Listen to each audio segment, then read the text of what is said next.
But I'm going to take over a little bit with the offense is kind of what we're going to talk about here now, and then Mike will go over the defense with you and what have you. But we'll kind of interject here and there. But you talked a little bit about Brian Hartline, and this being you talked about his experience and taking over for Chip Kelly.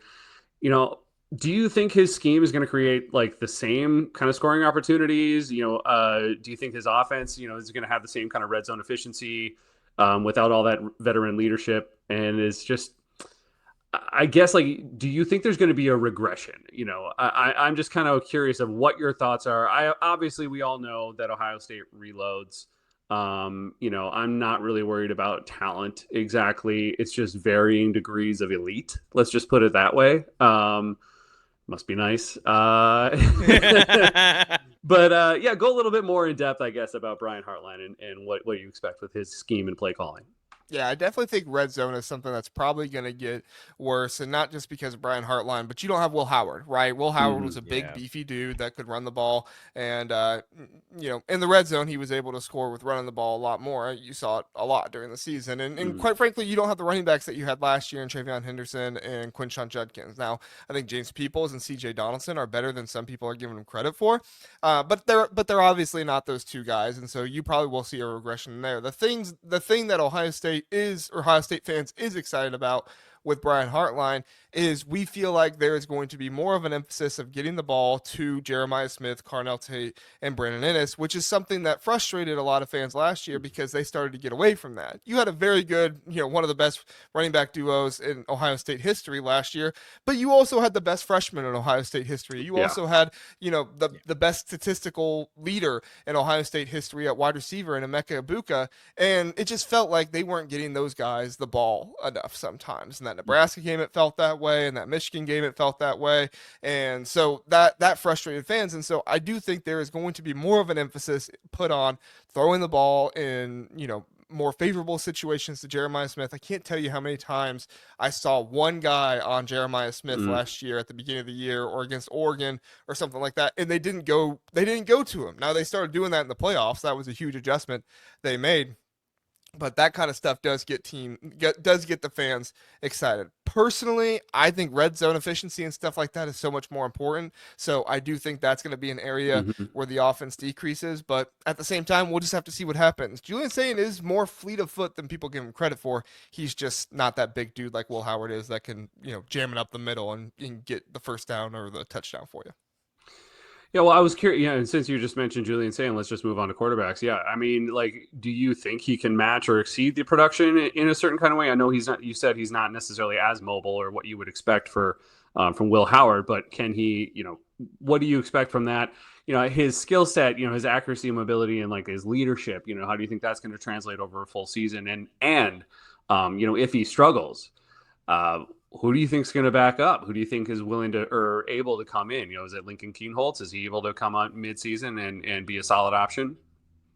Yeah, so best way I can put it with Julian saying and that I've said so far is that he is more talented but less experienced than Will Mm-hmm. Howard. So Okay. you're going to get more talent, but you're also going to lose some experience there. The leadership and stuff like that is huge as well. That kind of stuff that Will Howard was able to bring was obviously a huge part of what they did last season. However, I do think that you are able to open the playbook up more. You are able to throw more deep passes. Will Howard really struggled on deep balls in the beginning of the season, and he still struggled later in the year. It's just that at times those guys were running so wide open that it didn't even matter.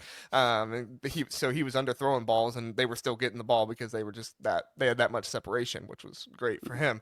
But at the same time, I also think Julian Sayin has the best receiving core in all of college football. When you Yeah. talk about Max Clare, what he was able to do at Purdue last year in an offense that really, really struggled, he was kind of the shining light of all of it. And then Jeremiah Smith in his second year, Carnell Tate in his third year, Brandon Ennis, he is a great, great blocker.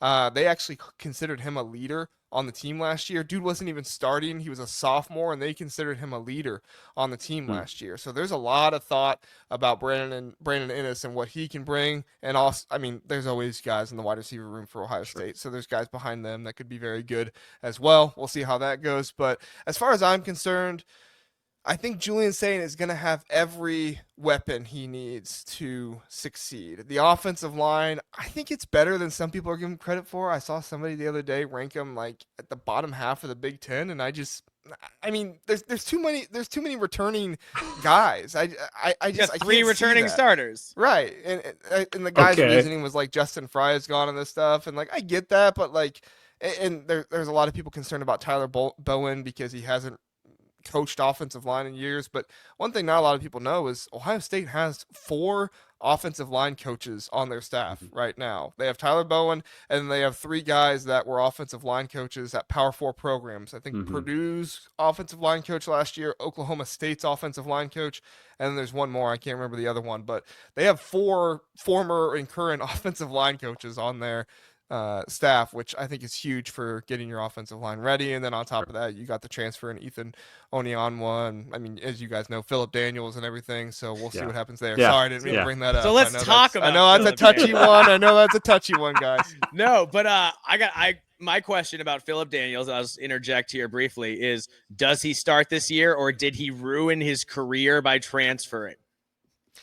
I'm I just don't know. kidding. I'm sure he's got 3 years of eligibility left. I'm sure he'll be fine regardless.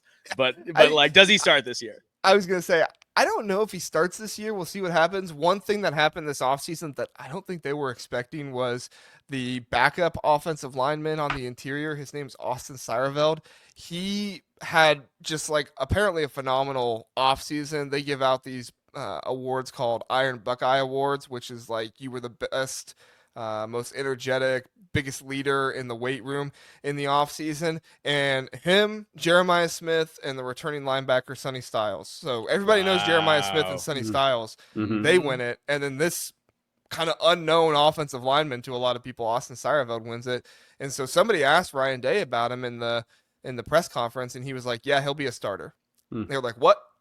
And he was like, "Yeah, he'll start on the offensive line." They were like, "Where?" He's like, "We don't know where. He's just going to start." So apparently, this guy that was kind of the backup last season has now elevated himself to second best offensive lineman on the team. And if you're looking at the guys who came back, it's probably right tackle, which is where Philip Daniels was supposed to play.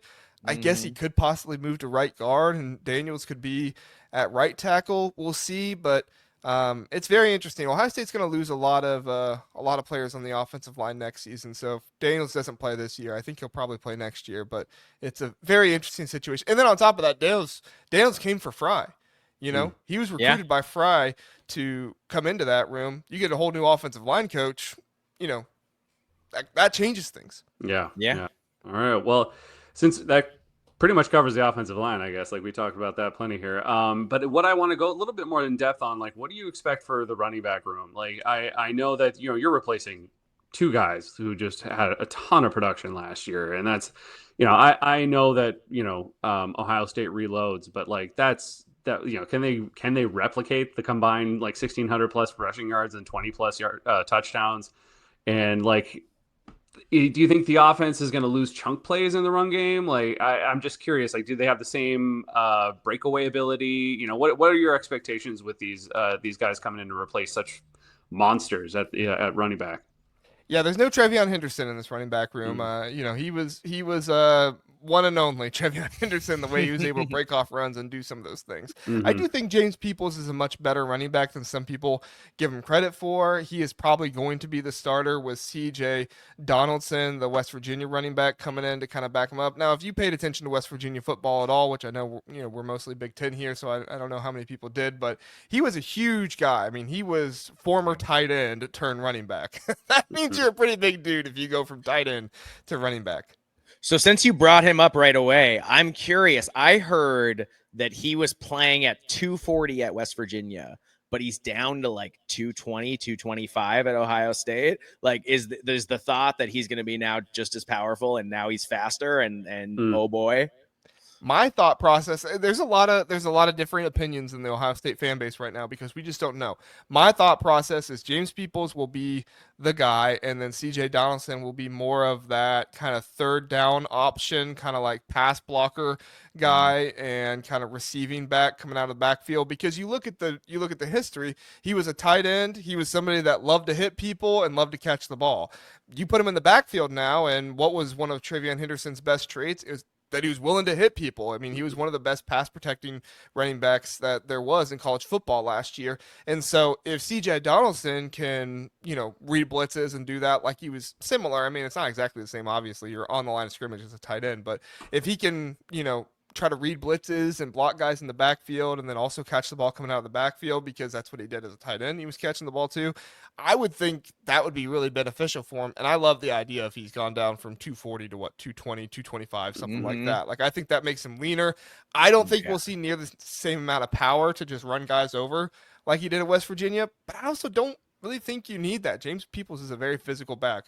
And then don't be surprised. There's a third guy in that room. Don't be surprised if by the end of it you guys hear about Bo Jackson. Bo Jackson, he looked really, really good in that spring game. I don't know if you guys watched that game. Oh, I watched every snap. Okay. Yeah. He was fantastic. Yeah. Now he was going against like second string defense, so there is a little bit that Yeah, but ball don't lie. Right. I mean, his contact balance that he has, his just the way he's able to lower that head and hit somebody, but then also be able to juke somebody out of their shoes. I mean, he's got a promising future. He is a little injury prone.